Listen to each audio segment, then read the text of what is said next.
live from my castle of boxes. Isn't this cool? I've got a box fort. Okay.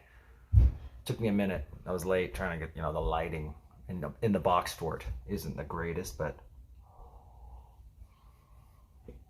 we should still be able to have our Bible study just fine. So we're going to do the same couple of verses that we had yesterday. Because I got totally sidetracked with a second very important message. But let's read those verses again. Genesis 26, verses 6 and 7. So Isaac dwelt in Gerar, and the men of the place asked about his wife, and he said, "She is my sister." For he was afraid to say, "She is my wife," because he thought, lest the men of this place kill me for Rebekah, because she is beautiful to behold.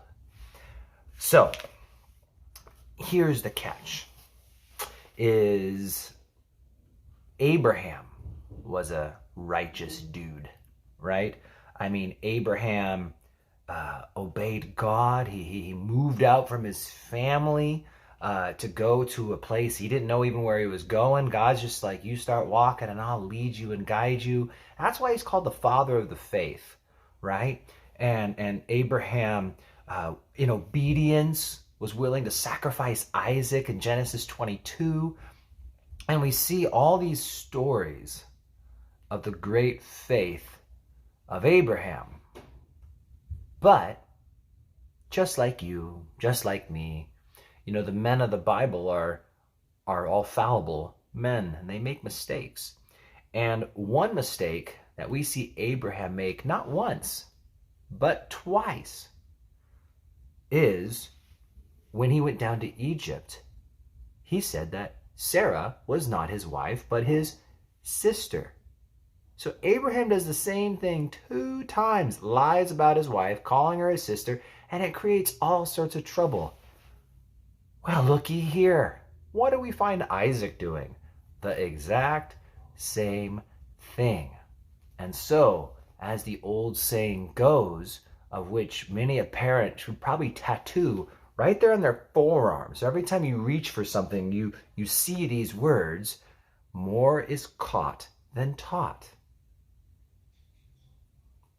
It doesn't matter if old Abraham was the father of the faith. Isaac would hear these stories about his dad, and he didn't get to witness them, actually, because he was born much later. But more is caught than taught.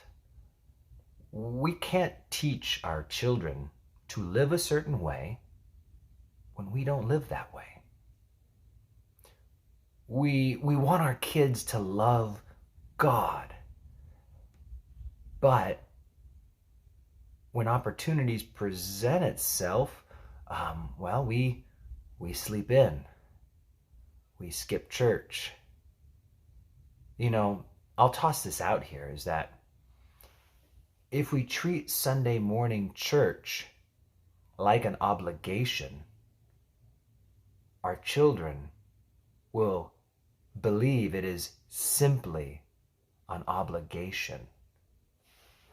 If Sunday morning church is all our kids ever see of God in our homes and in our lives, well then, all they think of God is that he's an obligation of what they do on Sundays, that God is a Sunday thing.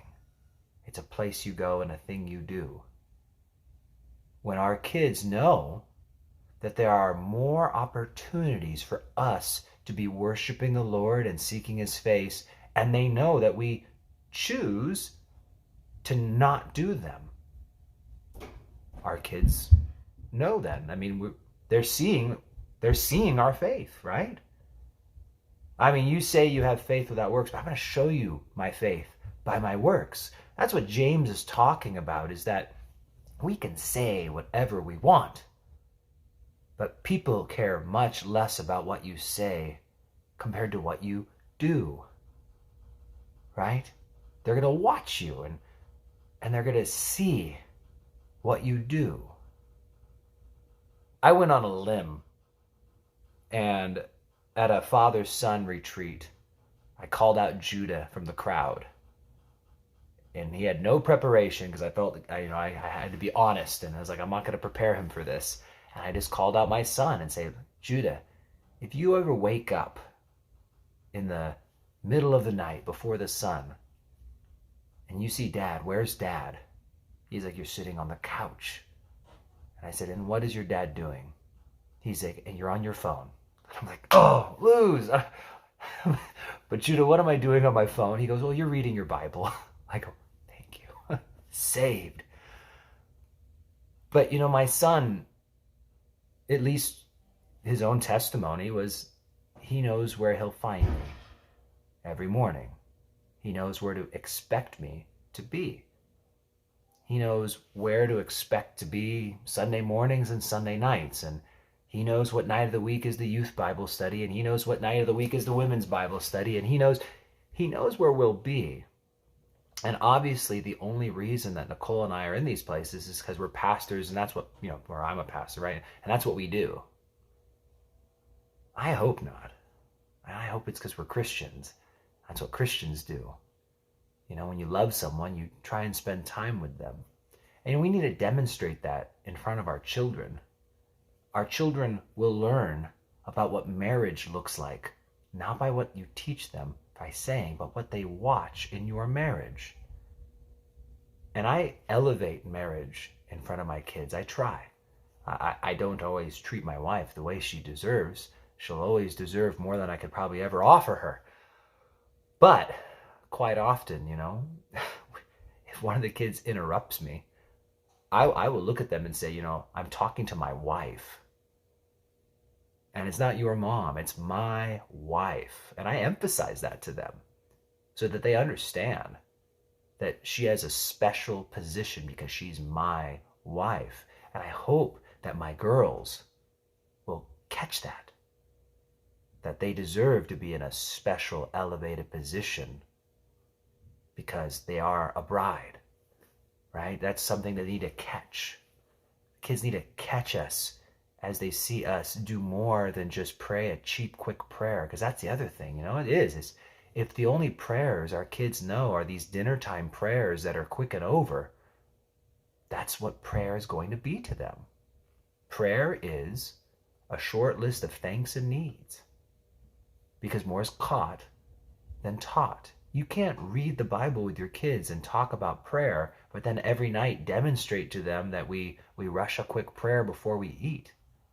I've often said, I'd rather not pray before we eat if we're not going to demonstrate real prayer. And prayer doesn't have to be lengthy, but it has to be real.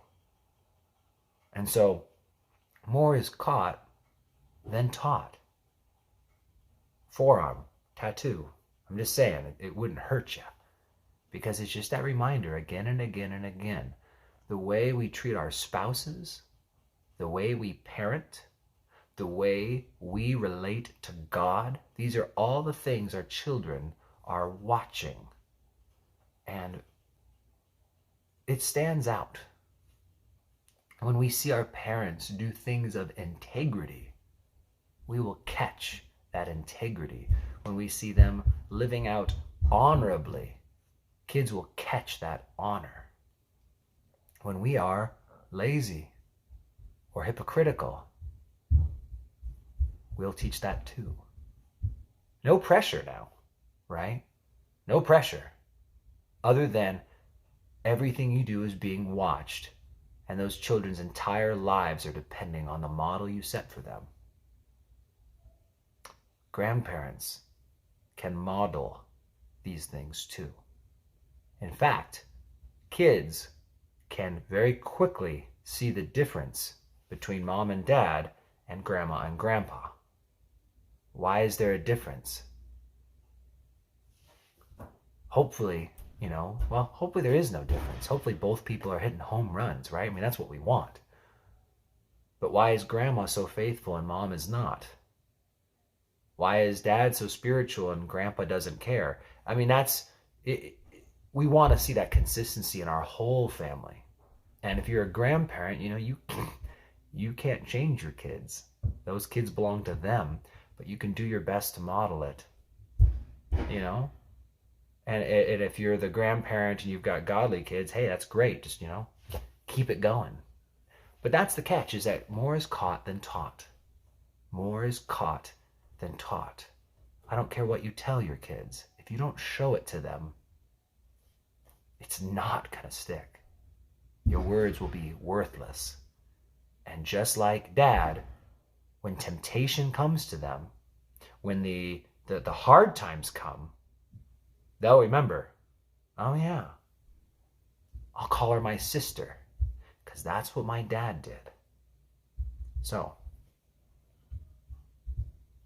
should I have a positive message at the end of this? Something encouraging? I could try. I mean, this is kind of heavy. Maybe doing a live stream in the box fort lightens the mood a tiny bit, But it's just really simple, guys.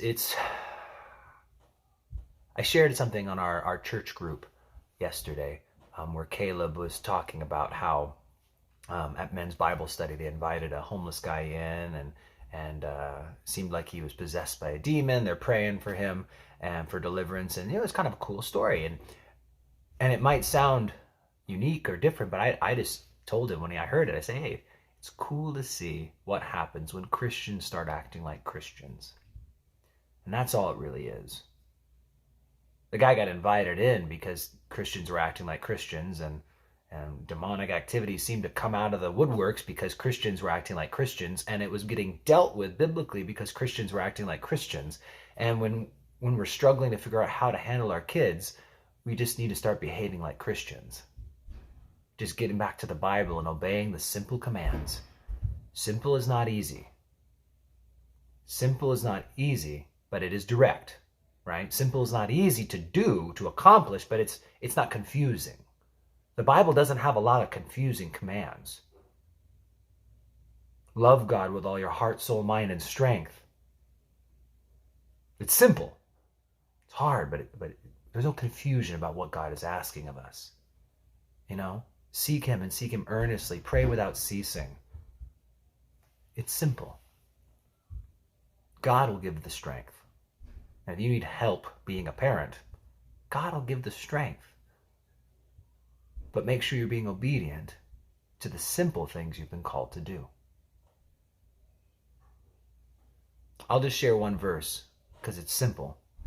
And it's not the biggest verse. It's not the most important verse, but it's direct to parenting in Ephesians Chapter 6, right? It says, fathers, do not provoke your sons to wrath.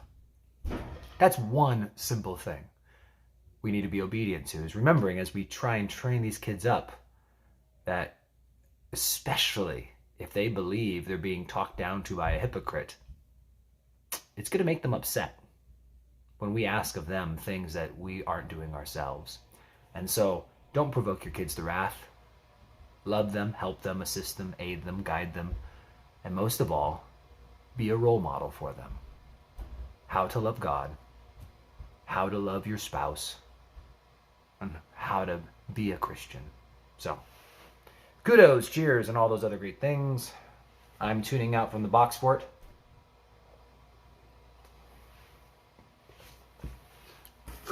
Isn't this thing awesome? Look, there's just boxes all around me. I could stay here for days. The kids wouldn't even find me. All right. You guys take care. And I'm going to dig my way out of this fortress of cardboard. I looked at the right side of the camera today, didn't I? See? I'm looking you in the eyes now. It's better. All right. Adios. I'm leaving. The box.